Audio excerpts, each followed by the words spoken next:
Good morning. Hopefully सब अपने घर में बढ़िया होंगे, हम भी बहुत बढ़िया हैं।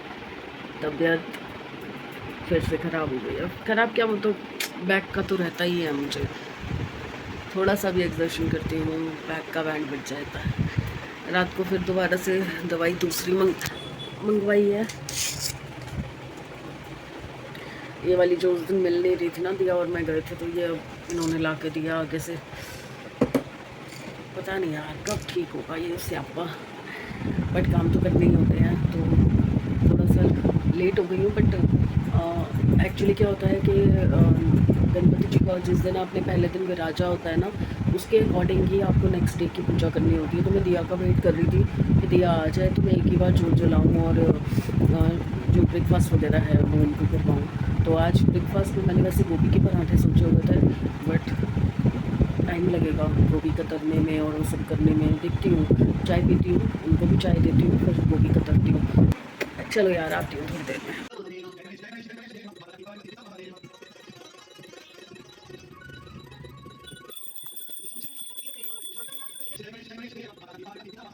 ये भाई सो रहा है, ये बहन सो रही है,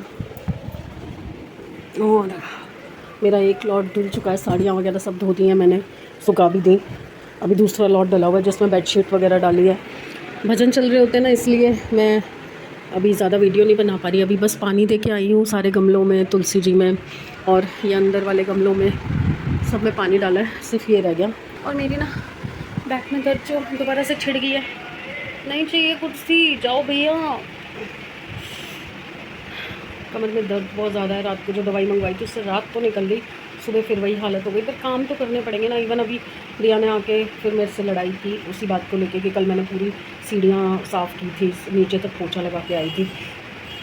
तो चिल्ला रही थी मेरे ऊपर कि जब आपको पता है कि आपको नहीं सूट करता तो आप क्यों लगे हुए हो। भगवान जी को पता है कि ऐसी दिक्कत है, मैं नहीं कर सकती हूँ, मेरे पास टाइम नहीं है, तो या तो काम वाली से कराओ। मैंने विनीता को भी बोला, नहीं बैठा जा रहा, मैंने विनीता को भी बोला था कि करवा दे, पर उसके पास भी टाइम नहीं था। और साथ में उसकी बेटी छोटी सी है, 2 साल की, उसको फीवर हो गया था, तो मैं उसको कैसे फोर्स कर सकती हूँ। और फिर कल का ही दिन था, फिर गणपति जी आने वाले थे, वो लेने गई हुई थी दिया, तो मैंने फटाफट से ना झाड़ू लगाया और पोछा लगा दिया। बट स्टिल मुझसे ना उतना काम नहीं होता, पर करना भी ज़रूरी है यार। आप हाथ पे हाथ रख के नहीं बैठ सकते हो। अगर सभी घर में ऐसे वेले बैठ जाएंगे तो घर तो फिर कूड़ेदान बन जाएगा, फिर तो कुछ भी नहीं हो सकता। दिया के पास टाइम नहीं है, समदित स्कूल जाता है, ऐसे टाइम पे रात को ये सब काम हो नहीं सकते। सफाई वाले पापा का इंटरेस्ट इतना है नहीं इन चीज़ों में, वो ये कहते हैं कि नहीं हो सकता, करवा लो किसी से, बट वो खुद नहीं इतना कर सकते। आज उनको डांट के दिया ने बोला कि अगर आप घर पे हो, आपको पता है मम्मी की तबीयत ठीक है, तो एटलीस्ट पानी तो पीने का भर लो। सारे जग खाली पड़े थे, तब उन्होंने जाने से पहले जग भर दिया। अब वो चले गए हैं। छोटी सी इशू हो गई है, जहाँ पे अभी वो जॉब कर रहे थे वहाँ पे फिर से कोई प्रॉब्लम आ गई है और उनको फिर से जॉब छोड़नी पड़ी। और कल गणपति जी आए हैं और कल ही उनकी जॉब छूट गई है। मैं ये समझती हूँ कि अगर उनके आने पे ये हुआ है तो इट मीन्स कुछ और भी अच्छा होने वाला है, क्योंकि वो कभी किसी के साथ गलत नहीं करेंगे। पर फ़िलहाल एक छोटी सी टेंशन तो आ गई है, क्योंकि जॉबलेस हो गए हैं यार। परमानेंट जॉब नहीं मिलती प्राइवेट में ना, ये बड़ी दिक्कत है, परमानेंट जॉब नहीं मिलती। लोग कहते हैं, जैसे हमारा ना हाथ काफ़ी टाइम से टाइट चल रहा था, मैं भी जॉब करती थी, ये भी करते थे, बट जब आप कर्ज़े में आते हो ना एक बार, तो उसके बाद ना आप कर्ज़े से निकल नहीं पाते हो। कर्ज़ा बढ़ता ही चला जाता है, बढ़ता ही चला जाता है। वो हालत थी हमारी। कोई भी बीच में बड़ा खर्चा आ जाता था, कोई त्यौहार आ जाता था, कोई ओकेज़न आ जाता था, शादी ब्याह आ जाता था, तो हम फिर स्टक हो जाते थे। निकलने की कोशिश करते थे, फिर थोड़ा सा बंध जाते थे। तो उस चक्कर में ना लोग कहते थे कि 2-2 जन कमा रहे हो, उसके बाद भी तुम्हारा घर नहीं चल रहा, उसके बाद भी तुम्हें कर्ज़े हो रहे हैं। आप उस सिचुएशन को नहीं समझ सकते हो जब तक आप खुद उस सिचुएशन में ना आओ। आप पेट काट लोगे, अपनी ज़रूरतों को कम कर लोगे, आप कम में गुजारा करना सीख जाओगे। बट जब अचानक से एक खर्चा आ जाता है ना, बहुत बार ऐसा हुआ है कि मंथली सैलरी तो देखो सबकी फ़िक्स होती है, मेन जो ऊपर नीचे होता है वो होता है इंसेंटिव। अब प्राइवेट में क्या होता है, इंसेंटिव स्कीम्स बदलती रहती हैं, टारगेट्स बदलते रहते हैं। तो उसमें क्या होता है, जो फिक्स सैलरी होती है ना, वो तो आप घर के खर्चों के लिए रखते हो। जो फिक्स खर्चे हैं, मैं 20 साल से रेंट पे हूँ, तो रेंट देना ज़रूरी है, बिजली का बिल भरना ज़रूरी है, बच्चों की फ़ीसें देना ज़रूरी है। जबकि मेरा इतना ज़्यादा हाथ टाइट हो गया था, दोनों जन कमाने के बावजूद भी, क्योंकि बीच में मेरे 3-4 ऑपरेशन हो गए, इवन 3-4 मैं कम ही बता रही हूँ, क्योंकि हर साल एक बार मैं हॉस्पिटलाइज होती ही होती थी। तो एक बार जब आप हॉस्पिटल पहुंच गए, चाहे किसी भी चीज़ के लिए पहुंचे हो, तो 40-50 हज़ार रुपये तो कहीं नहीं गए। और इंसेंटिव से क्या होता था, वीकली इंसेंटिव मिलता था, तो वीकली तो इंसेंटिव का पता ही नहीं चलता था। मान लीजिए आपको हमें बहुत ज़्यादा तो नहीं, वीकली मेरे को तो 2,500-3 हज़ार रुपये मिलते थे, तो वो 2,500-3 हज़ार रुपये आपके छोटे मोटे वैसे खर्चों में निकल जाते थे। चप्पल चाहिए, जूता चाहिए, कोई कपड़ा चाहिए, कोई स्कूल की बुक चाहिए, डायरी चाहिए, इन चीज़ों में निकल जाते थे। या थोड़ा बहुत बच्चों का मन कर गया, कुछ बाहर का खाना है, उन चीज़ों में चला गया। तो मेन तो होता था फिक्स सैलरी का। तो फिक्स सैलरी जो थी वो हमारी ऑलरेडी बटी हुई थी, मतलब जितनी भी हमारी इनकम थी उसमें से करीबन रेंट, इलेक्ट्रिसिटी बिल मेजर और इंस्टॉलमेंट्स जो थी वो पे करते करते हम पागल हो जाते थे, क्योंकि मेरी सारी चीज़ें इंस्टॉलमेंट पे बनाई है मैंने। वॉशिंग मशीन की इंस्टॉलमेंट, मोबाइल फ़ोन्स की इंस्टॉलमेंट, 4 मोबाइल फ़ोन है तो चारों की इंस्टॉलमेंट, तो एक एक करके हमने लिया है। फ्रिज की इंस्टॉलमेंट अभी ख़त्म हुई है, क्योंकि एक मतलब ऐसा होता था कि इलेक्ट्रॉनिक ख़राब होने शुरू होते थे ना, तो एक साथ ही मतलब एक के बाद एक के बाद एक के बाद एक सारे इलेक्ट्रॉनिक ख़राब होने शुरू हो जाते थे। बड़ी दिक्कत होती थी यार, मतलब जो उस सिचुएशन में नहीं है ना वो समझ नहीं सकता। अब ये दांतों का मेरा जो प्रॉब्लम है, ये मेरा 17 साल से, जब से समृद्ध पैदा हुआ, 17 साल से मैं जब भी मतलब ये होता है कि मैं थोड़ा बहुत इलाज करवा पाती हूँ, मैं करवाती हूँ। 2 लाख रुपए के दांत लगने हैं। 2 लाख रुपए मेरे जैसा इंसान, हमारे जैसा मिडिल क्लास इंसान एक बार में कहाँ से लाए? नहीं हो सकता ना। फिर क्या होता है कि आप थोड़ा बहुत रूट कनाल करा के आते हो, थोड़ा बहुत ट्रीटमेंट कराते हो, फिर आप फंस जाते हो, हाथ में पैसा नहीं होता तो काम रुक जाता है, तो वो जो पैसा लगाया है वो भी वेस्ट हो जाता है। मैं 3 बार रूट कनाल करवा के सब कुछ करवा के आ चुकी हूँ। मेरे पिलर्स लगने वाले थे, पिलर्स के लिए मुझे 55 हज़ार रुपये देने थे डॉक्टर को, और वो मैं नहीं दे पाई टाइम से। मैं अवॉइड करने लगी डॉक्टर के पास जाना, क्योंकि मेरे पास पैसे नहीं है। और नेक्स्ट ट्रीटमेंट जो था डेट पे, मुझे 55 हज़ार दे के और पिलर लगवाने थे। 8 या 9 दांत हैं मेरे जो उड़ चुके हैं, गंजे हो गए हैं, ये देखो। अब मैं कहाँ से लाऊँ 2-2.5 लाख रुपए? नहीं हो सकता ना। फिर बीच में कभी बच्चा बीमार हो गया, कभी कोई दिक्कत हो गई, कभी कोई दिक्कत हो गई। आप नहीं समझ सकते हो जब तक आप उस सिचुएशन में नहीं हो। परमात्मा किसी को ऐसी सिचुएशन में ना डाले, ये मेरे दिल से दुआ निकलती है। कभी भी किसी को वो दिन ना देखने पड़े जो मैंने देखे हैं। क्या क्या भुगता है मैंने, मैं जानती हूँ। इसलिए किसी से रिग्रेट नहीं है, किसी से कोई वो नहीं है कि भाई वो क्यों हुआ। मैं किसी से क्या शिकायत करूँगी, मेरी किस्मत में था, मुझे भोगना था, मैंने भोग लिया। बट सामने वाला उस चीज़ को हमेशा गलत वे में ही प्रेजेंट करता है, सोचता है। आप 2 लोग कमाते हो, फिर उसके बाद जैसे दिया का स्कूल छुड़वा दिया था मैंने 9th में। मैं अफोर्ड नहीं कर पा रही थी दोनों बच्चों को स्कूल भेजना, तो मैंने दिया को सीधा 10th कराई थी ओपन से। तो 2-3 साल दिया घर में बैठी थी, तो तब दिया खाली नहीं बैठ पा रही थी, परेशान हो रही थी। तो मैंने उसका ना डांसिंग कोचिंग खुलवा दिया था। उसका पेज भी है यूट्यूब पे, स्टेप इट अप के नाम से, दिया नारंग के नाम से है। डांस सिखाती थी वो, तो घर में बच्चे आते थे डांस सीखने के लिए उसकी। तो जैसे 2 बच्चे आए, 3 बच्चे आए, 4 बच्चे आए, करते करते करते करते 10-15 बच्चे हो गए थे उसके पास, और 500 रुपये ईच चार्ज करती थी वो। और मैं ही बात करती थी, हमने पेम्पलेट छपवा के बंटवाए, सब कुछ किया ताकि बच्चा बिजी रहे, पैसे के लिए नहीं। जो बच्चे अफोर्ड नहीं कर पाते थे, दिया उनको फ्री में भी डांस सिखा देती थी। बट वही है कि बच्चे को एक क्या कहते हैं, पंक्चुअलिटी बन जाती है, एक उसका ड्यूटी बन जाती है, उसके लिए मैं चार्ज करती थी। 200 दे दो, 300 दे दो, 500 नहीं लिमिट थी, 500 तक हम लेते थे। बट अगर कोई अफोर्ड नहीं कर सकता था 200-300 में भी करवाती थी। तो दिया भी ऑन करना शुरू कर दी। तो कहते हैं ना कि मतलब हमारा घड़ा पूरा नहीं भर पा रहा था, तो ये होता था कि दिया की थोड़ी इनकम आ जाती थी तो हमारा थोड़ा सा और ऊपर हो जाता था। पर इसका मतलब ये नहीं है कि हम 3 लोग कमा रहे थे तो हम बहुत ज़्यादा कमाने लग गए थे। एक इंसान एक ही नौकरी में 1.5 लाख की नौकरी कर रहा है, भाई उसकी पढ़ाई है, सब कुछ है, वो 1.5 लाख कमा रहा है। अब हम 3 मिलके भी 1.5 लाख नहीं कमा पा रहे, तो कहाँ से होगा? हमारे घर का खर्चा 50 हज़ार रुपये है, पर हम 3 मिलके भी 40-45 यहीं तक पहुँच पाते हैं, तो हम सेविंग कहाँ से करेंगे जब हम पूरा इनकम ही नहीं बना पा रहे अपना? पर चीज़ों की ज़रूरत तो देखो सबको है। ऐसा नहीं है, कई लोगों ने मुझे बोला क्या हो गया, फ्रिज ख़राब हो गया था तो एट ए टाइम लेना ज़रूरी था, थोड़ा टाइम रुक जाते। अरे भैया आप मुझे बताओ, आपके घर में अगर पंखा ना हो जिसकी आपको आदत पड़ी हुई है, तो क्या आप रह लोगे बिना पंखे के? आपके घर में कूलर ना हो, आपके घर में एसी ना हो, फ्रिज ना हो, वॉशिंग मशीन ना हो, क्या आप कर लोगे? मैं नौकरी करती थी, मैं किस तरह से नौकरी करती थी सामने वाले को नहीं पता।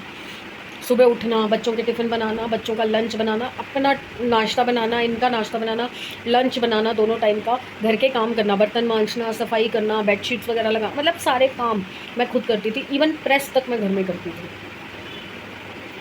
किस लिए? पैसे बचाने के लिए ना। ये ठीक है जॉब करते थे, बट ये घर के कामों में वो हेल्प नहीं कर सकते थे। हाँ, जब टाइम आया कि मेरी हालत बहुत ही ज़्यादा ख़राब होने लग गई, मुझे तबीयत बहुत ज़्यादा ख़राब रहने लगी, तो इन्होंने बर्तन भी मंजवाए हैं, खाना बनाने में इनको खाना बनाने का शौक़ है, तो खाना बनाने में इन्होंने कई बार हेल्प किया है। काफ़ी चीज़ें हैं, बट हर काम आदमी नहीं कर सकता। मैंने अपने ऊपर रिस्पॉन्सिबिलिटी ले रखी है, तो मैं ही करती थी। बाहर के काम ये करते थे, सब्जियां लाना, फ्रूट लाना, बाहर की जो भी दवाई वगैरह, बच्चों का कोई सामान लेके आना है, बच्चों को स्कूल से लाना है, ले जाना है, वो सब ये करते थे। मैं घर पूरा खुद मैनेज करती थी। उसके बाद रात को हमने 9 बजे तक ड्यूटी की है, मतलब 6:30 बजे से 9 बजे तक हम ओवर टाइम तक करते थे।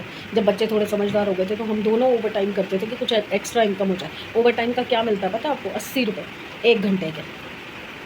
क्या होता है? 1.5 घंटा 2 घंटा आप कर भी लोगे तो उससे होता क्या है? फिर रात को 9 बजे 9:30 बजे घर आती थी। घर आके बच्चों का होमवर्क देखना, उनकी ड्रेसेस धोना, रात में ही धो के सोती थी ताकि अगले दिन सुबह फिर उस बच्चों ने स्कूल पहन के जानी है। खाना बनाना, सारे काम करना। कई बार रात को बर्तन मांज के सोना पड़ता था क्योंकि बहुत ज़्यादा हो जाते थे बर्तन।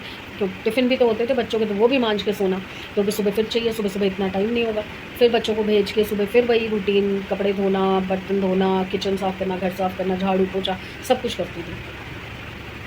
इसलिए मैं भी सहूलियत ले सकती थी कि ठीक है 1000-2000 में काम वाली लग जाएगी, पर वही 2000 रुपये बचाने के लिए कि चलो घर में पहले ही किल्लत है और क्यों मैं बढ़ाऊँ खर्चा। पर सजेशन देने वाले खड़े हो जाते थे मुँह खोल के, आप ऐसे कर सकते हो, आप ये करो, खर्चा कम करो। लोगों का काम था बोलना खर्चा कम करो। खर्चा कम कैसे करूँ? खाना बंद कर दें, झुग्गी में जाके रह लें, बिजली यूज़ करना बंद कर दें, कैसे खर्चा कम करूँ? जो इनिशियल ज़रूरतें हैं वही तो कर रहे हैं हम। होटलों में हम नहीं जाते, कहीं बाहर घूमने हम नहीं जाते। मैं और ये सिर्फ डलहौज़ी घूमने गए थे हनीमून पे। उसके बाद मैं अपने नाना जी के घर गई थी, तो मेरे मामा जी उदयपुर घुमा के लाए थे। उसके अलावा हम आज तक कभी कहीं बाहर घूमने नहीं गए। लोग तो रोते पिटते रहते हैं, हमारा तो खर्चा नहीं चलता। अच्छा कमाते हैं, खाते हैं, सब कुछ करते हैं, फिर भी रोते रहते हैं, ये नहीं होता, वो नहीं होता, घर नहीं चल रहा, घर में कलेश है, ये है वो। उसके बावजूद घूमते फिरते रहते हैं, कभी मसूरी जा रहे हैं, कभी कुल्लू मनाली जा रहे हैं, कभी कहीं जा रहे हैं, कभी जयपुर जा रहे हैं। मतलब अपना लाइफ को इंजॉय करते हैं, बट मतलब साइड बाय साइड ये शो करते हैं कि हमारे पास तो कुछ है ही नहीं। बट हम जैसे भी रहते हैं, जिस हाल में भी होते हैं, हम खुश रहने की कोशिश करते हैं। आप विश्वास नहीं मानोगे, जब से मेरी जॉब छूटी है, बीच में ये हो गया था कि दिया भी थोड़ा कमा रही थी, तो हमारे को ये था कि एटलीस्ट बच्चों के खर्चों को हमें रोकना नहीं पड़ता था। बच्चों की जो इच्छा है, जो उनको ज़रूरतें हैं, वो एटलीस्ट पूरी हो पा रही थी। पर जब मेरी जॉब छूट गई, मैं बेड पे आ गई, तो फिर वापस हम उसी ट्रैक पे आ गए। मेरी वाली सारी जिम्मेदारियाँ दिया पे आ गई, फाइनेंशियल वाली। अब वो बच्चा जो है वो कितना ही कमा लेगा, 15,000 20,000, क्या बताऊँ, किसको बताऊँ? वो पापा बैठे हैं, मैं हर साल जब भी ये आते हैं, और पता नहीं क्या होता है, मैं भगवान जी से बात करती हूँ ना, तो मेरा रोना छूट जाता है। वो सामने बैठे हैं, मैं अभी बैठ के उन्हीं से बात कर रही थी कि पापा आपने बहुत हाथ रखा है, यहाँ तक पहुँचा दिया, पर यहाँ तक आने के लिए भी मैंने क्या क्या सेक्रीफाइस किए हैं, कितनी इंसल्ट सही है, कितना अपने आप को नीचे गिराया है। जिन चीज़ों को मैं नहीं करना चाहती थी, मैंने वो चीज़ें भी की हैं।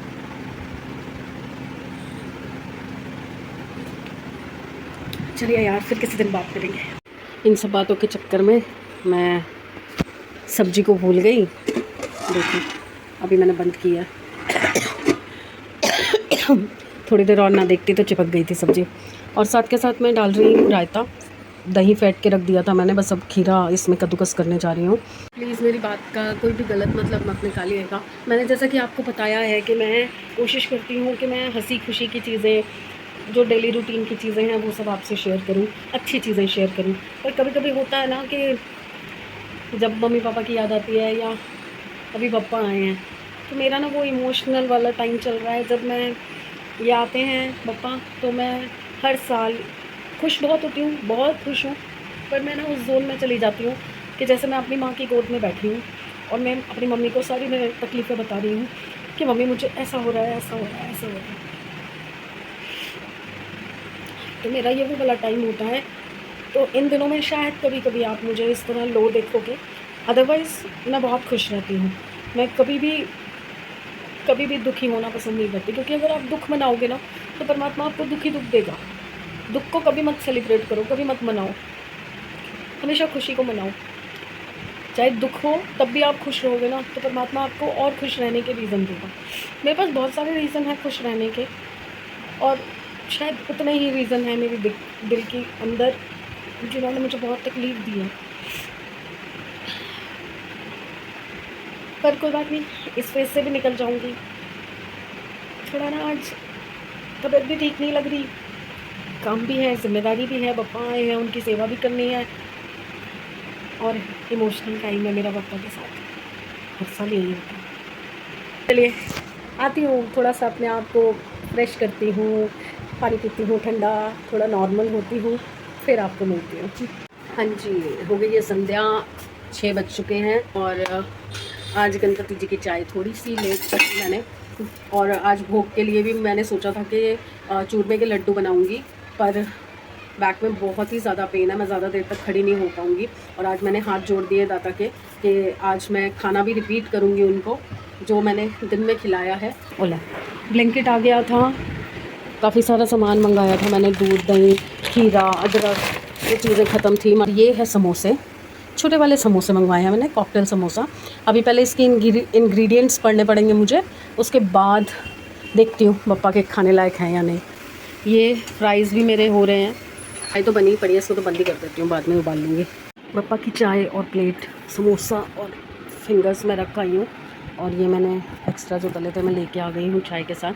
अब भोग वाला तो समृद्ध खाएगा क्योंकि वो उसको अच्छा लगता है, या दिया खाएगी, और ये मैं अपने लिए अलग से ले आई हूँ। और ये देखो आलू के चक्कर में ये मेरे पीछे पीछे घूम रहा है, देख रहे हो, चालू आइटम है ना।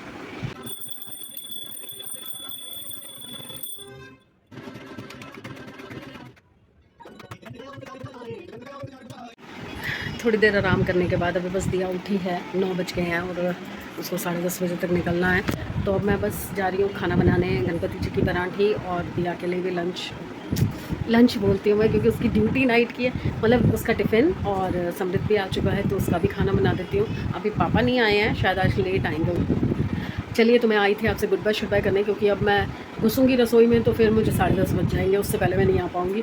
तो क्यों आपको लटका के रखा जाए, सब तो दिखाई दिया आपको, दर्शन कराई दिए आज के। अब देखिए कल का दिन कैसा निकलता है, क्योंकि अभी तो ये 10-11 दिन तो मुझे थोड़ा एक्टिव रहना ही पड़ेगा, क्योंकि भोग का खाना, भोग का प्रसाद आज भी मैंने बाज़ार से मंगाया, जबकि मुझे घर में बनाना था। बहुत सारी दिक्कतें हो जाएंगी फिर, इसलिए थोड़ा एक्टिव होना पड़ेगा। तो चलिए फिर गुड बाय कर लेते हैं, कल मिलते हैं। टाइम से उठने की कोशिश करूँगी, टाइम से चाय तो पिलाऊँ उनको, जो घर में आके बैठे हैं उनको चाय भी सुबह मैंने 11 साढ़े 11 बजे पिलाई है। कल टाइम से उठती हूँ। गुड बाय फ्रेंड्स, कल मिलते हैं। कल तीसरा दिन होगा गणपति जी का, और कल मॉर्निंग में मैंने सोचा है ब्रेड पकोड़े बनाने का, तो कल सुबह ब्रेड पकोड़े बनेंगे। तो चलिए फिर कल मिलते हैं अच्छे मूड के साथ, अच्छे दिन के साथ। Please like, subscribe and share the videos, और प्लीज़ साथ बने रहिएगा। पूजा का कुछ तो फल आपको भी मिल ही जाएगा। बाय।